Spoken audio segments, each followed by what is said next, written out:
Assalamualaikum warahmatullahi wabarakatuh. Halo teman-teman, kami dari kelompok 7 di sini akan mempresentasikan UAS untuk mata kuliah Grafika Komputer dengan dosen pengampu Bapak Catur Nugroho. Nah, di sini ada saya Wanda Lestari, lalu ada Kak Atsmi, lalu ada Kak Arwan. Tugas UAS kali ini adalah membuat objek tiga dimensi berbentuk geometri dengan OpenGL menggunakan Visual Studio 2022. Yang pertama, sebelum kita mulai, kita harus setting Visual Studio 2022 membuat objek 3D geometri. Lalu setelah itu kita klik Create New Project. Lalu pilih Empty Project C++/Windows/Console. Kemudian beri nama project lalu Create.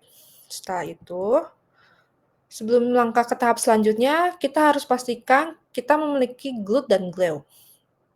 Glut atau OpenGL Utility Toolkits fungsinya adalah library untuk membuat Windows, menangani input keyboard atau mouse, dan mengelola event di aplikasi OpenGL. Kegunaannya adalah memudahkan membuat program OpenGL dan portable dan sederhana, tanpa perlu langsung berurusan dengan API Windows OS seperti WinIP atau XBLAS. Contohnya adalah membuat jendela OpenGL, lalu mengatur klik callback untuk keyboard atau mouse, dan membuat loop render. Glue atau OpenGL Extension Variable Library. Fungsinya adalah untuk memudahkan akses fitur-fitur OpenGL terbaru yang tidak standar di semua platform.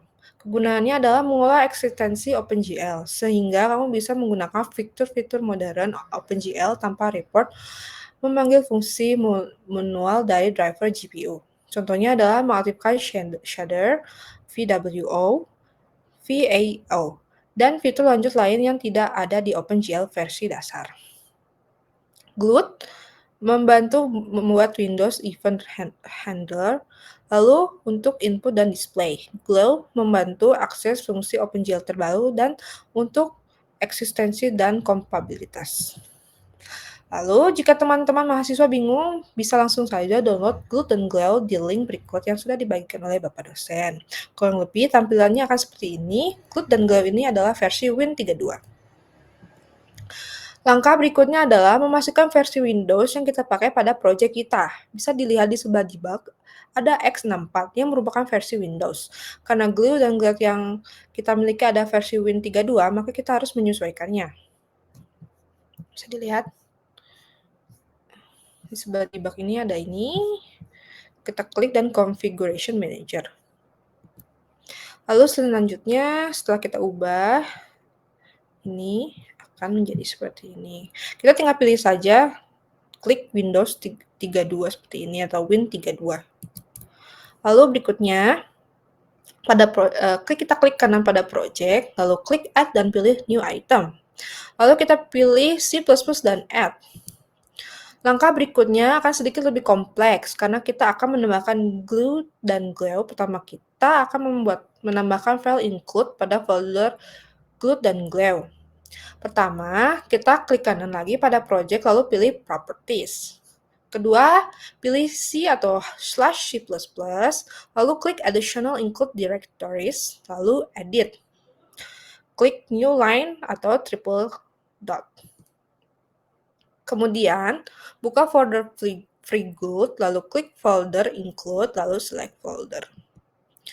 Berikutnya, klik pada new line lagi, lalu buka folder Glue, dan klik folder include, lalu select folder. Tampilannya akan seperti ini setelah kita input, lalu klik OK. Notes, folder include pada folder Glue dan Glue, maksudnya, keduanya wajib harus diinput. Kedua, kita akan menambahkan folder lib atau library pada folder Glut and Glue. Nah, selanjutnya kita klik linker, lalu pilih general, lalu klik additional library directors, lalu edit, klik triple dot. Lalu kemudian buka folder free Glut, lalu klik pada folder lib, lalu select folder. Selanjutnya sama, kita klik pada new line, buka folder Glue, lalu klik folder lib dan select folder. Tampilannya akan seperti ini setelah kita input lalu klik OK. Note, folder lib pada folder glue dan glow keduanya wajib harus diinput. Selanjutnya masih pada linker, kita klik additional dependency, lalu klik pada ada logo dollar, lalu dalam kurung core library dependency, bla bla bla, lalu kita klik, lalu kita ketik freeglue.lib colon glue32.lib colon. Hasilnya akan seperti ini. Kita bisa lihat. Kalau kita zoom, hasilnya seperti ini. Setelah itu kita klik apply lalu OK. Tahap selanjutnya masih ada. Kita klik lagi pada project, kita klik open folder in file explorer. Lalu selanjutnya tampilannya akan seperti berikut. Selanjutnya kita cari file glue dan glow pada bar. Dalam folder glue dan glow ada dua file seperti ini yang ada pada lingkaran. Seperti ini. Di kedua file tersebut kita copy dan paste pada folder project 3D kita. Seperti ini. Ini wajib ditambahkan, kalau tidak nanti setelah di-run bisa corrupt. Selanjutnya, pada source.cpp yang kita buat di awal, kita bisa build code-nya seperti ini, bebas, free, lalu kita run. Contoh hasil buildingnya kurang lebih adalah seperti ini. Kita bisa membuat objek 3D. Lalu selanjutnya penjelasan source code akan dijelaskan oleh Mas Atsmi. Silakan Mas Atsmi. Baik, terima kasih Mbak Wanda atas pemaparannya untuk melakukan setting glue dan glut di Visual Studio ya. Nah, kita akan menggunakan OpenGL untuk membuat gambar 3D. Baik, yang pertama yang kita lakukan adalah inisialisasi dan main loop. Nah, di sini ada main program. Jadi ini adalah setelan awal untuk pemanggilan loop utama. Di sini ada integer main, kemudian di dalamnya ada pemanggilan fungsi-fungsi ya. Ada display mode, kemudian ada fungsi dari display, dari mouse, dari keyboard, dan lain-lain. Nah, di bagian main ini, kita mengatur semua konfigurasi awal, baik dari ukuran jendela, kemudian mode tampilan, warna background, kemudian event handler. Ini semua kita lakukan inisialisasi di awal. Nanti setelah semuanya siap, baru kita akan masuk programnya ke glue main loop. Nanti akan terus berjalan sampai ada instruksi dari pengguna. Nah, jadi ini adalah inisialisasi awal ya, ketika program mulai dijalankan. Baik, next Mbak Wanda. Nah, selanjutnya di sini ada penjelasan source code untuk tujuan dari program. Nah, tujuan dari program ini ada struktur data objek ya, ada bentuknya. Shape-nya di sini kita buat menunya ada kubus, kemudian ada bentuk bola dan bentuk piramida. Jadi program ini menggunakan enum untuk membedakan jenis objek 3D yang nanti kita bisa pilih, yaitu kubus, bola, dan piramida. Kemudian struktur objek 3D-nya nanti akan menyimpan bentuk dan posisi X, Y untuk setiap objek. Dan nanti ketika kita klik di canvas oleh user, nanti objek-objeknya akan disimpan di dalam standar vektor sebagai daftar yang akan selanjutnya untuk dilakukan rendering. Baik, next Mbak. Nah, di sini ada fungsi gambar objek 3D. Nah, di gambar objek 3D ini kita akan membentuk kubus dan bola. Kalau kubus dan bola ini sudah ada di library-nya ya. Jadi kita tinggal panggil fungsinya untuk wireframe dari pustakanya Glut. Jadi dari library-nya Glut untuk menggambar kubus dan bola. Tinggal kita panggil saja. Ukurannya ini bisa disesuaikan.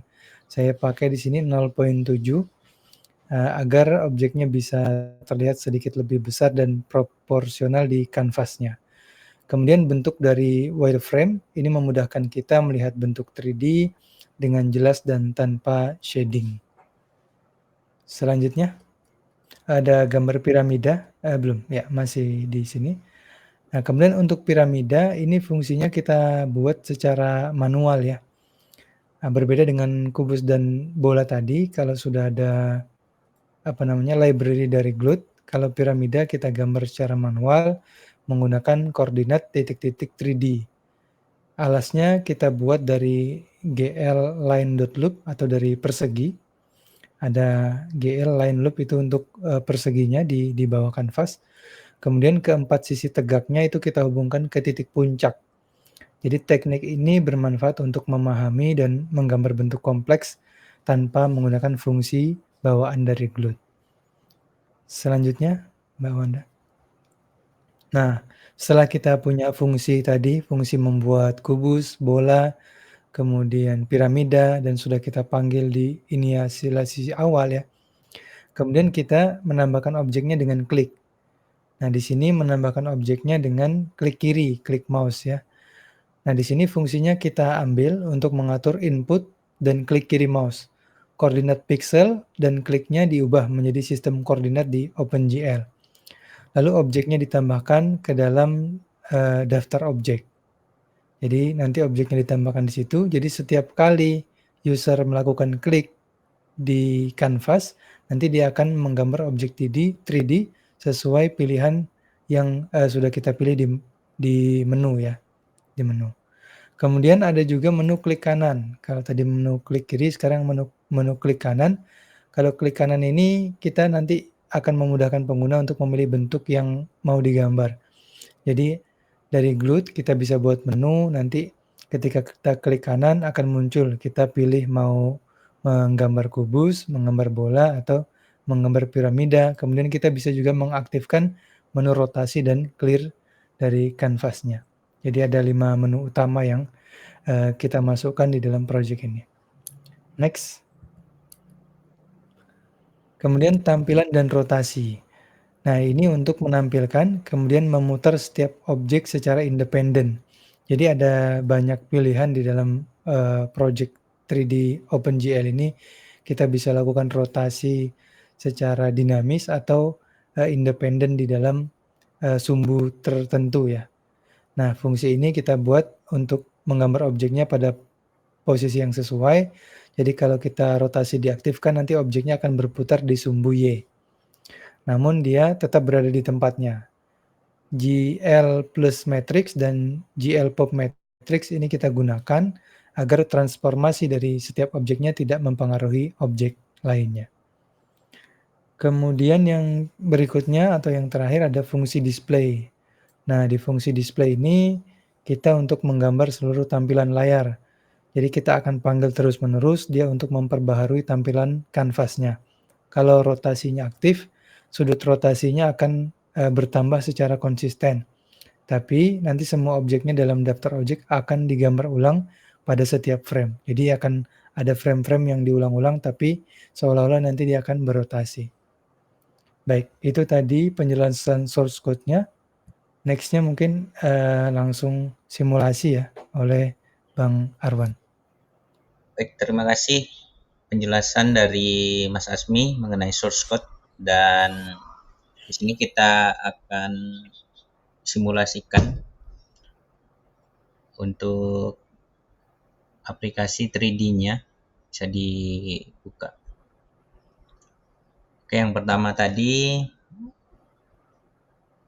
kita bisa coba ada 5 ya, gambar kubus, gambar bola, gambar piramida, dan ada pilihan untuk membersihkan kanvas dan toggle rotasi untuk mengaktifkan rotasi setiap gambar 3D yang kita buat di sumbu Y tadi. Bisa diklik untuk gambar kubusnya. Kita lihat. Nah, jadi left mouse ketika ditekan mouse sebelah kiri itu akan memberikan gambar ke kanvas sesuai dengan letak di mana kita akan lakukan penarikan dari X ke sumbu Y. Nah, ini tampilan dari 3D-nya. Kemudian gambar bolanya kita gambarkan terlebih dahulu. Ini untuk gambaran secara 2 dimensi ya, belum diaktifkan rotasinya. Bisa kita lihat untuk lingkarannya ya, membentuk bola tapi masih secara 2 dimensi. Kemudian yang terakhir ada piramid. Ini piramidnya, kita coba untuk penggambarannya. Oke, di sini sudah. Dan ketika kita aktifkan untuk pilihan toggle rotasi, ini yang akan terjadi. Mereka akan berotasi di tempat yang sama, tetapi view dari si user akan melihat penggambaran 3D yang ada di kanvas. Nah, di sini untuk menu berikutnya yang di klik kanan, kita bisa mengclearkan kanvas, bersihkan kanvas untuk kembali di awal. Dan itu tadi ya penjelasannya. Jadi kenapa bisa si objek 3D ini bisa berputar. Jadi layar kita itu memiliki frame ya yang berrefresh atau berganti setiap minimum itu biasanya itu 30.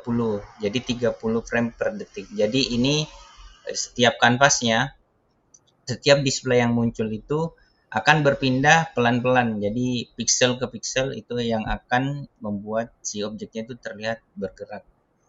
Jadi yang tadi sudah dijelaskan sama Mas Asmi, itu frame yang bergerak itu berpindah pelan-pelan, tapi itu tidak kasat mata ya kalau misalkan kita mau.